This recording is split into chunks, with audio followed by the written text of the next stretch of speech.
also understand that if a party is unwilling to go to trial, either because they're too timid or because they lack resources, that the consequence is they have a lot less leverage in all the settlements that occur.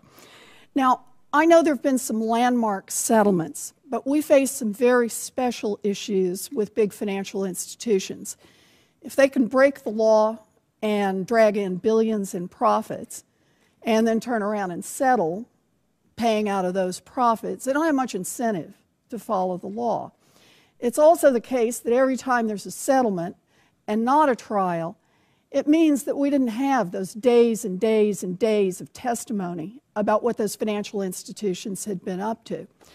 So the question I really want to ask is about how tough you are, about how much leverage you really have in these settlements. And what I'd like to know is, tell me a little bit about the last few times you've taken the biggest financial institutions on Wall Street all the way to a trial. Anybody?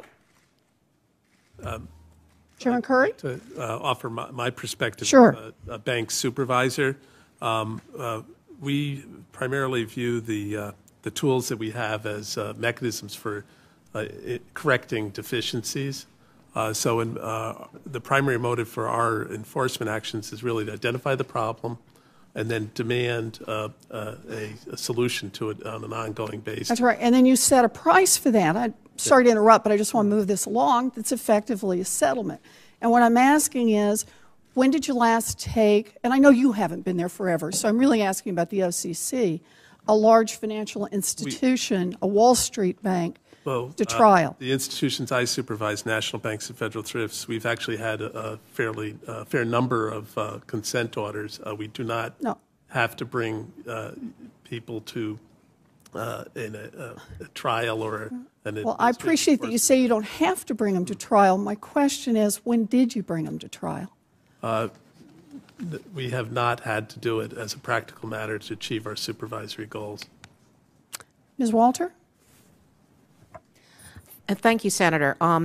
As you know, among our remedies are penalties, but the penalties we can get are limited, and we actually have asked for additional authority, my predecessor did, to raise penalties. When we look at these issues, and we truly believe that we have a very vigorous enforcement program, we look at the distinction between what we could get if we go to trial and what we could get if we don't. I appreciate that. That's what everybody does. And so the question I'm really asking is, can you identify when you last took the Wall Street banks to trial?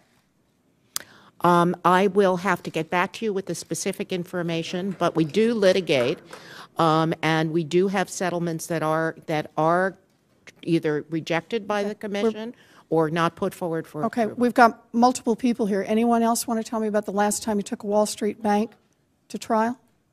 You know, I just want to note on this. There are district attorneys and U.S. attorneys who are out there every day squeezing ordinary citizens on sometimes very thin grounds and taking them to trial in order to make an example, as they put it. I'm really concerned that too big to fail has become too big for trial. That just seems wrong to me.